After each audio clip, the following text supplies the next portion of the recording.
As-tu déjà vécu des situations si honteuses que tu voulais disparaître? Une fois, une femme aveugle est venue me demander où se trouvait l'entrée de la banque, et j'ai pointé du doigt en disant « là-bas ». Une fois, j'ai demandé à une femme aveugle de quelle couleur était son chien guide. La réponse, il n'y a rien de mal à ça, en général, ils connaissent la réponse. Quand on présente un nouveau chien guide à une personne aveugle, on décrit souvent l'apparence du chien. Ça s'est passé le jour de mon anniversaire. On était assis autour de la table de la cuisine. Avec moi, il y avait 2 sœurs, mon père et ma grand-mère. On passait le gâteau en tournant, et mon père a demandé si quelqu'un voulait de la crème chantilly. J'ai dit, oui, tartine-moi de crème, papa. Je n'ai jamais appelé mon père, papa, de ma vie. Je ne sais pas si c'est important, mais c'était pour mon 23e anniversaire. Avant, je pesais 213 kilos. Chaque jour était un jour honteux pour moi. Je voulais voir les photos d'une fille sur Facebook, mais j'ai tapé son nom non pas dans la barre de recherche, mais dans mon statut. Comme par hasard, à ce moment-là, j'étais dans la voiture avec ma petite amie de l'époque, et quand j'ai essayé de supprimer le post, j'ai perdu Internet. Ça me gêne encore. J'ai récemment croisé un vieux collègue au McDonald's. On a bossé ensemble pendant environ 1 mois.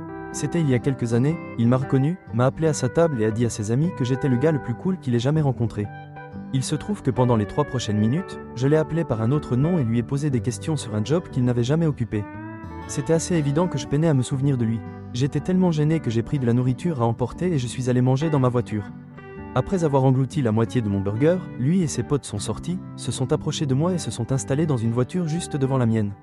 On s'est lancé des regards gênés pendant que je mangeais, puis ils sont partis. Il fallait que je dise « Désolé, j'ai subi un traumatisme crânien sérieux, et j'ai du mal à me souvenir qu'on a bossé ensemble. Dis-moi encore, comment tu t'appelles ? Point, ça aurait été sympa, et ça m'aurait évité de dire le nom d'un mec qui n'était pas le sien. » Mon histoire préférée a eu lieu lors d'un événement de recrutement. Un manager discute avec un couple. Chaque fois qu'il pose une question à l'homme, c'est sa femme qui répond. Il lui demande « Elle te laisse jamais parler pour toi-même ? » Point. La femme répond « Depuis que mon mari a eu un AVC, non. » C'est arrivé en classe de 3e. Je ne sais pas pourquoi, mais mes amis et moi on adorait jouer à un jeu débile où on devait se faufiler et se filer des gifles. Bref, un jour j'ai vu mon pote au bout du couloir. Je me suis approché discrètement et j'ai fait un énorme mouvement, et au dernier moment, il m'a remarqué et a esquivé. Du coup, j'ai atterri en plein sur la poitrine de ma prof qui sortait à ce moment-là. Je te déteste de me faire revivre ça. Ça s'est passé à mon ancien job. On était devant l'ascenseur, j'avais une jupe qui était un peu grande. Je parlais tranquillement avec notre technicien quand tout à coup, ma jupe a dit « Salut » et est tombée au sol, et on est resté à se regarder dans les yeux pendant une éternité. Dans mon enfance, j'ai vécu quelque chose de semblable. Je suis très mince, tellement mince que certains me prennent pour une anorexique, alors que je mange bien. Bref, quand j'étais petite, j'avais un problème constant avec mes pantalons, ils étaient toujours trop grands à la taille.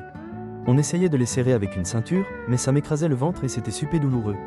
Une fois, lors d'une réunion de famille, ma mère a insisté pour que je mette un pantalon qui était clairement trop grand pour moi, il y avait beaucoup de garçons là, qui ne viennent pas d'habitude. Et bien sûr, mon pantalon est tombé de moi juste au moment où je suis entré dans le salon. J'ai éclaté en pleurs et j'ai été en colère contre ma mère pendant un bon moment. C'était à la cantine, je fais la queue, je vois ma copine qui se penche vers son sac. Chaque fois qu'elle l'ouvrait, je le refermais. J'ai réussi à le faire 2 fois avant qu'elle ne se retourne vers moi et que je réalise que c'était une inconnue. J'ai décidé de me passer le déjeuner et je suis retourné en classe. Petit contexte, j'ai de l'épilepsie. Cela a été découvert à l'école, en 6e, quand j'ai eu ma première véritable crise tonico-clonique. C'était ma première crise. Mon corps ne savait pas comment réagir et j'ai donc décrit mes pantalons. C'était la seule crise où j'ai perdu le contrôle de ma vessie. On avance au lycée. Je suis dans une classe en train de discuter avec un nouveau, dont je suis follement amoureuse. Je lui dis mon nom, et là, une fille se retourne vers nous, voit que je suis assise avec lui et dit « Ah, tu te souviens comment tu t'es pissé dessus au collège ?» Il n'a plus jamais voulu me parler. Au collège, j'avais une drôle d'habitude de ronger le bout de mes stylos. J'avais un stylo avec une pointe fine, gris, je ne me souviens plus de la marque.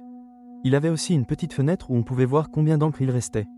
Donc, je ne savais pas qu'il y avait une petite pression à l'intérieur, et un jour, j'ai mordu un peu trop fort, et il y a eu une explosion d'encre qui m'est tombée dans la bouche. Mes dents, ma langue et mes lèvres ont été pleines d'encre bleue pendant quelques jours. Les gens autour de moi se foutaient de ma gueule, genre j'avais fait une fellation à un schtroumpf. Hier, j'ai commandé un Uber pour ma nouvelle chef. Je voulais lui montrer à quel point je sais bien m'entendre avec les gens, alors j'ai commencé à discuter avec le chauffeur. Il s'est avéré qu'il parlait tout ce temps à sa copine en mode main libre. Ma fille a 15 ans. À l'école, elle avait un gars qui n'arrêtait pas de l'approcher pour discuter. Bien qu'il soit assez bizarre, elle essayait toujours de bien se comporter avec lui, parce qu'il avait de l'autisme. Une fois, il lui a demandé son numéro de téléphone, et comme elle ne voulait pas être méchante avec un handicapé, elle a accepté. Environ une semaine après ça, elle débarque furieuse à la maison, parce que, apparemment, il n'est pas du tout autiste, mais juste un gros connard. Merde, comme je me suis marré. J'ai pété devant mon client, qui est aussi une star de la Ligue nationale de football. Mais on a tous les deux fait comme si de rien n'était. À ce moment-là, j'avais envie de me foutre loin. Ma femme a entendu l'accent d'une fille et a demandé si elle venait d'Australie. En fait, la fille était sourde. Ça s'est passé pendant l'adolescence.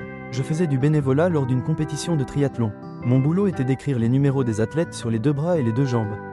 Alors, un homme s'approche, je marque son numéro sur une jambe, puis sur l'autre, ensuite sur un bras et je lui demande de se tourner pour que je puisse mettre le numéro sur l'autre bras, et il me répond, et c'était vrai, mais j'ai qu'un seul bras. On dirait que je ne faisais pas trop attention. Je prenais l'ascenseur avec une femme et j'ai demandé quand elle attendait un bébé. Elle a répondu, « Quel bébé ?» Point, je me suis tu, et pendant tout le reste du trajet, je suis resté figé. Réponse. Jamais mentionner une grossesse avant que la femme enceinte n'en parle elle-même. Même si elle marche en canard et qu'elle a l'air d'être à 9 mois. Je suis tombé dans une fosse septique pleine de boue et de bouse de vache. J'ai juste une perception de la profondeur complètement nulle. Une fois, je me tenais avec ma copine sur un passage piéton et j'ai vu un bus tourner dans notre direction. Et, pour une raison quelconque, j'ai eu la certitude qu'il allait nous écraser. J'ai attrapé ma copine d'un coup, pensant que je la sauvais, mais au final, j'ai juste mis la main sur sa poitrine, et le bus, bien sûr, est passé sans nous toucher. Du coup, tous les passagers ont eu droit à un spectacle bizarre avec un gars qui tient une fille par le sein. Après que ma copine ait repris ses esprits, elle m'a bien réprimandé avec son sac à dos. Pourtant, j'ai toujours l'impression que je lui ai sauvé la vie ce jour-là. J'ai fréquenté un gars pendant 3 semaines et on a décidé qu'il resterait chez moi quelques jours. On était ensemble depuis pas longtemps, donc je faisais encore semblant que je ne faisais pas caca.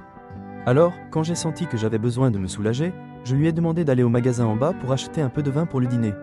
Il était totalement pour, donc il est parti faire les courses et j'ai eu quelques minutes de répit. Je vous jure, j'ai fait caca plus loin que je ne voyais, ça m'arrive parfois quand j'ai mes règles. Donc, lui demander d'aller chercher du vin était vraiment une super idée. Mais quand je suis allé chercher du papier toilette, j'ai réalisé qu'il n'y en avait pas. Rien sur le rouleau, même pas sous l'évier. Là, je me suis souvenu qu'il devait encore y avoir quelque chose dans la pièce au fond, celle où je stockais tout ce qui ne périssait pas, comme les conserves et les essuie-tout. Eh bien, je suis contente d'être seule à la maison en ce moment. En me balançant d'un pied sur l'autre et en écartant mes fesses pour ne pas me salir, je me suis traîné à travers le couloir jusqu'à la pièce au fond. À peu près à mi-chemin, j'entends « Qu'est-ce que tu fais ?» Point. Apparemment, il avait filé au magasin en un rien de temps, était revenu sans que je ne l'entende, et s'était assis sur mon canapé, d'où il voyait parfaitement comment je me déhanchais dans mon balai à travers le couloir. C'était comme si je faisais un rituel nuptial devant lui avec mon derrière sale. Je ne m'étais pas imaginé notre première conversation sur les affaires de toilette de cette façon. Merci beaucoup d'avoir regardé. Dans les commentaires sous la vidéo, tu peux raconter les situations les plus embarrassantes dans lesquelles tu es tombé. Bonne chance!